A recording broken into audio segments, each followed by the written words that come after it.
పశువులకి షెడ్ అనేది నిర్మించుకోవడం కోసం ఏపీ ప్రభుత్వం వచ్చేసి పాడి రైతులకి 90% రాయితీని అయితే కల్పిస్తుంది కదా! దీనికి సంబంధించి వీడియో అయితే చేయండి అని అయితే అడుగుతున్నారు. అందుకోసం కొన్ని వెబ్‌సైట్‌ల నుంచి ఇన్ఫర్మేషన్ అయితే తెలుసుకున్నాను. ఆ వివరాలన్నీ కూడా మీకు ఈ వీడియోలో అయితే చెప్పడం జరుగుతుంది. కాబట్టి వీడియో అయితే ఎక్కడ స్కిప్ చేయకుండా చివరి వరకు అయితే చూడండి. ప్రభుత్వం అందించే ఈ రాయితీ అనేది పశువుల షెడ్ కోసం అయితే 90% ఉంది. అలాగే మేకలు కానివ్వండి, గొర్రెలు కానివ్వండి, కోళ్ళకి కానివ్వండి, వాటికి షెడ్‌లనేది నిర్మించుకుంటే 70% రాయితీని అయితే అందిస్తుంది. ఇలా మిగిలిన శాతం అమౌంట్ వచ్చేసి రైతులైతే అంటే పాడి రైతులైతే చెల్లించాల్సి ఉంటుంది. ముందుగా పశువులకు సంబంధించి చూసినట్లయితే ఇక్కడ పశువులంటే ఆవులు కానివ్వండి, గేదెలు కానివ్వండి, పశువుల షెడ్ అనేది నిర్మించుకోవడం కోసం అయితే ఇక్కడ 3 రకాలుగా అప్లై చేసుకోవడానికి ప్రభుత్వం అవకాశం అయితే ఇవ్వనుంది. మొదటిది 2 ఆవులకు సంబంధించి గాని, 2 గేదెలకు సంబంధించి గాని, అంటే 2 పశువులకు సంబంధించి ఒకలా, అలాగే 4 పశువులకు సంబంధించి మరొకలా, అలాగే 6 పశువులకు సంబంధించి మరొకలా. ఈ విధంగా 3 రకాలుగా ఏదో ఒక దానికి అప్లై చేసుకోవడానికి ప్రభుత్వం అవకాశం అయితే ఇచ్చింది. ఆ వివరాలైతే మీకు స్క్రీన్ పైన అయితే చూపిస్తాను. అలాగే చదివైతే వినిపిస్తాను చూడండి. ముందుగా చూసినట్లయితే మీరు 2 పశువులకు సంబంధించి షెడ్ అనేది నిర్మించుకోవడం కోసం అప్లై చేసినట్లయితే ఆ షెడ్‌కి అంటే ఆ షెడ్ మొత్తం నిర్మాణానికి అయ్యే ఖర్చు చూసినట్లయితే 1,15,000 అయితే అవుతుంది. ఇందులో ప్రభుత్వం సబ్సిడీ కింద 1,03,500 రూపాయలనైతే అందివ్వడం జరుగుతుంది. ఇక రైతొచ్చేసి 11,500 రూపాయలనైతే చెల్లించాల్సి ఉంటుంది. అంటే 1,15,000లో 10% అమౌంట్ వచ్చేసి 11,500 కాబట్టి ఈ 11,500 రూపాయలని కూడా రైతైతే చెల్లించాల్సి ఉంటుంది. పాడి రైతు ఎవరైతే ఉన్నారో ఆ పాడి రైతైతే చెల్లించాల్సి ఉంటుంది. ఇక 4 పశువులకు సంబంధించి షెడ్ అనేది నిర్మించుకోవడం కోసం అప్లై చేసినట్లయితే మొత్తం ఖర్చొచ్చేసి 1,85,000 అయితే అవుతుంది. ఇక్కడ 1,66,500 రూపాయలనొచ్చేసి ప్రభుత్వం సబ్సిడీ కింద అయితే అందివ్వడం జరుగుతుంది. మిగిలిన 18,500 రూపాయలని కూడా పాడి రైతు అయితే చెల్లించాల్సి ఉంటుంది. ఇక 6 పశువులకు సంబంధించి షెడ్ అనేది నిర్మించుకోవడం కోసం అప్లై చేసినట్లయితే మొత్తం ఖర్చొచ్చేసి 2,30,000 అయితే అవుతుంది. ఇందులో ప్రభుత్వం సబ్సిడీ కింద వచ్చేసి 2,07,500 రూపాయలనైతే చెల్లిస్తుంది. మిగిలిన 23,000 రూపాయలని కూడా పాడి రైతు అయితే చెల్లించాల్సి ఉంటుంది. ఇప్పటి వరకు మీరు పశువులకు సంబంధించి ప్రభుత్వం అందించే 90% రాయితీకి సంబంధించి వివరాలైతే చూసారు కదా! ఇక మేకలకు సంబంధించి కానివ్వండి, గొర్రెలకు సంబంధించి కానివ్వండి, అలాగే కోళ్ళకి సంబంధించి వివరాలైతే మీకు స్క్రీన్ పైన చూపిస్తూ చెప్తాను వినండి. ముందుగా చూసినట్లయితే 20 గొర్రెలకు కానివ్వండి, 20 మేకలకు కానివ్వండి, మొత్తం షెడ్ అనేది నిర్మించుకోవడం కోసం అయ్యే ఖర్చు చూసినట్లయితే 1,30,000 రూపాయలైతే అవుతుంది. ఇందులో ప్రభుత్వం సబ్సిడీ కింద 91,000 రూపాయలనైతే అందివ్వడం జరుగుతుంది.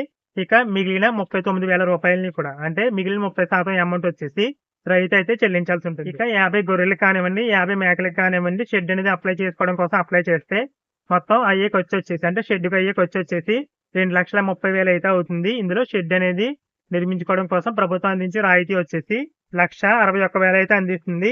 మిగిలిన 69,000 రూపాయలని కూడా ఎవరైతే గొర్రెలు లేదా మేకలు కలిగిన రైతున్నారో ఆయనైతే చెల్లించాల్సి ఉంటుంది. ఇక 100 కోళ్ళకి సంబంధించి షెడ్ అనేది నిర్మించుకోవడం కోసం అయ్యే ఖర్చొచ్చేసి 87,000 రూపాయలైతే అవుతుంది. ఇందులో ప్రభుత్వం సబ్సిడీ కింద వచ్చేసి 60,900 రూపాయలనైతే అందివ్వడం జరుగుతుంది. ఇక మిగిలిన 26,100 రూపాయలు ఏదైతే ఉందో ఆ మొత్తాన్ని ఆ కోళ్లు కలిగిన వ్యక్తి ఎవరైతే ఉన్నారో ఆయనైతే చెల్లించాల్సి ఉంటుంది. ఇక 200 కోళ్ళకి సంబంధించి షెడ్ అనేది నిర్మించుకోవడం కోసం 1,32,000 రూపాయలైతే అవుతుంది. ఇందులో ప్రభుత్వం అందించే సబ్సిడీ వచ్చేసి 92,400 రూపాయలు. అలాగే ఎవరైతే కోళ్లు కలిగిన వ్యక్తులు ఉన్నారో ఆ వ్యక్తి వచ్చేసి 39,600 రూపాయలనైతే ప్రభుత్వానికి అయితే డీడీ రూపంలో అయితే చెల్లించాల్సి ఉంటుంది. ఇక అప్లై చేసుకోవడానికి కావాల్సిన డాక్యుమెంట్ చూసినట్లయితే ఆధార్ కార్డు అవసరం అవుతుంది. అలాగే బ్యాంక్ అకౌంట్ అవసరం అవుతుంది. పాస్‌పోర్ట్ సైజ్ ఫోటోలు కావాలి, ఫోన్ నంబర్ కావాలి. వీటితో పాటుగా ఉపాధి హామీ కార్డ్, జాబ్ కార్డ్ అంటారు కదా! ఆ జాబ్ కార్డ్ అయితే అవసరం అవుతుంది. ఒకవేళ మీకు జాబ్ కార్డ్ లేనట్లయితే ఎంపీడీఓ ఆఫీస్‌లో అయితే కలవండి. వాళ్ళైతే అప్లై చేస్తారు. అలాగే ఎవరైతే షెడ్ అనేది నిర్మించుకోవాలనుకుంటున్నారో ఆ వ్యక్తికి సొంతంగా భూమి అయితే ఉండాలి. ఇక్కడ ఎంత భూమి అనేది మెన్షన్ చేయలేదు కానీ నాకు తెలిసినంత వరకు 5 లేదా 4 ఎకరాల లోపు ఉంటే మంచిది. ఇక్కడ సొంతంగా భూమి అనేది కలిగి ఉండాలి. ఆ భూమికి సంబంధించి ఏదైతే డాక్యుమెంట్స్ ఉంటాయో ఆ వివరాలు కూడా అవసరం అవుతాయి. వీటితో పాటుగా ఎవరైతే ఈ పశువుల షెడ్‌కి సంబంధించి 10% అమౌంట్, అలాగే గొర్రెలు, మేకలు, కోళ్ళకి సంబంధించి షెడ్ అనేది నిర్మించుకుంటే 30% అమౌంట్ ఇలా చెల్లించినట్లుగా మీరు ఏదైతే బ్యాంక్‌లో డీడీ కడతారో దానికి సంబంధించి రసీదైతే జిరాక్స్‌లతో పాటు ఇప్పటి వరకు చెప్పుకున్న జిరాక్స్‌లతో పాటు డీడీ కట్టిన రసీదుని కూడా మీరు అధికారులకైతే ఇవ్వాల్సి ఉంటుంది. ఇక్కడ మీరు ఈ స్కీమ్ అనేది అప్లై చేసుకోవడం కోసం పూర్తి వివరాలు తెలియాలంటే అంటే మీరు అధికారులకి డాక్యుమెంట్స్ అయితే ఇవ్వాలన్నాను కదా! అది ఎవరికి అంటే పశువుల హాస్పిటల్‌లోని డాక్టర్ ఎవరైతే ఉంటారో వారిని కలిసినా పర్లేదు. లేదంటే ఈ ఉపాధి హామీ పథకానికి సంబంధించి ఫీల్డ్ అసిస్టెంట్స్ అయితే అందుబాటులో అయితే ఉంటారు కదా! వాళ్ళని కలిసినా ఈ స్కీమ్‌కి సంబంధించి పూర్తి వివరాలైతే మీకు అందివ్వడం జరుగుతుంది. ఎందుకంటే వారి కన్సర్న్‌లోనే ఈ షెడ్‌ల నిర్మాణం అయితే జరుగుతుంది కాబట్టి పూర్తి వివరాలైతే వాళ్ళకైతే తెలుస్తాయి. అలాగే అన్ని కులాల వాళ్ళు అప్లై చేయొచ్చా అంటే అదైతే పూర్తిగా తెలీదు గానీ ముందుగా అయితే ఎస్సీ, ఎస్టీ వాళ్ళకి ప్రియారిటీ ఉంటుంది. తర్వాత ఒంటరి మహిళలు కానివ్వండి, అలాగే వికలాంగులైతే ఉంటారు కదా! వీరందరికీ కూడా ఎక్కువ ప్రియారిటీనైతే ఇచ్చి వాళ్ళకి ఎక్కువ శాంక్షన్‌లయితే ఉంటాయి. ఇంకా మిగిలిపోయినట్లయితే బిలో పావర్టీ లైన్ వాళ్ళు ఉంటారు కదా! అంటే వైట్ రేషన్ కార్డ్ కలిగిన వాళ్ళు ఉంటారు కదా! వారికి కూడా ఈ అవకాశాన్నయితే కల్పించే ఛాన్సెస్ అయితే ఉన్నాయి. ఇక ఈ షెడ్‌లనేవి జిల్లాకి కొన్ని చొప్పున అంటే 500, 1000 ఇలా జిల్లాకి కొన్ని చొప్పున మంజూరు చేస్తారు. దాన్ని బట్టి మీకు శాంక్షన్ అయితే అవ్వడం జరుగుతుంది. ఈ స్కీమ్‌కి మీరు అప్లై చేసే ముందు మరికొన్ని వివరాలైతే తెలుసుకోండి. ముఖ్యంగా ఈ స్కీమ్ అనేది ఆల్రెడీ గతంలో అమలు చేసిన స్కీమే. అంటే 2014 నుంచి 2019 మధ్య తెలుగుదేశం ప్రభుత్వం అధికారంలో ఉన్నప్పుడు గోకులం లేదా మినీ గోకులం ద్వారా అనే పేరు ద్వారా ఈ స్కీమ్ అయితే అమలు చేశారు. ఆ టైంలో చాలా మందైతే అప్లై చేశారు కానీ, అందులో కొంతమందికి మాత్రమే సబ్సిడీ ద్వారా అమౌంట్ అయితే వచ్చింది. మిగిలిన వారు ఎవరికీ కూడా అమౌంట్ అయితే రాలేదు. వాళ్ళందరూ కూడా అప్పుల పాలైతే అవ్వడం జరిగింది. అలా ఎందుకంటే, ఆ స్కీమ్ అనేది అప్లై చేసి కొంత అమౌంట్ అనేది రిలీజ్ చేసిన తర్వాత ప్రభుత్వం మారిపోయింది. తర్వాత వైసీపీ ప్రభుత్వం వచ్చింది. అలా వైసీపీ ప్రభుత్వం వచ్చిన తర్వాత ఈ గోకులం, మినీ గోకులం ద్వారా అందించే 90%, 70% రాయితీలని అప్పుడు ప్రభుత్వం అయితే రిలీజ్ చేయలేదు.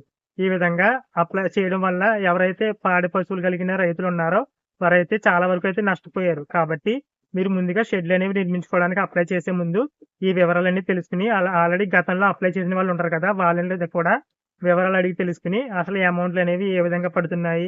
ఈ వివరాలన్నీ తెలుసుకొని అప్లై చేయండి. ఎందుకంటే హౌసింగ్ లోన్ లాగే బిల్ అయితే రిలీజ్ చేస్తారు. కాబట్టి మీరు తట్టుకునే వాళ్ళైతే మాత్రమే అప్లై చేసుకోండి. ప్రభుత్వం నుంచి ఈ అమౌంట్ అనేది ఎప్పుడు వస్తుందో కూడా తెలీదు. నెగెటివ్‌గా చెప్తున్నాననైతే కాదు. మీరైతే అప్పుల పాలవ్వకుండా ఉంటారన్న ఉద్దేశంతో ఈ వివరాలన్నీ కూడా మీకైతే అందిస్తున్నాను. Thanks for watching.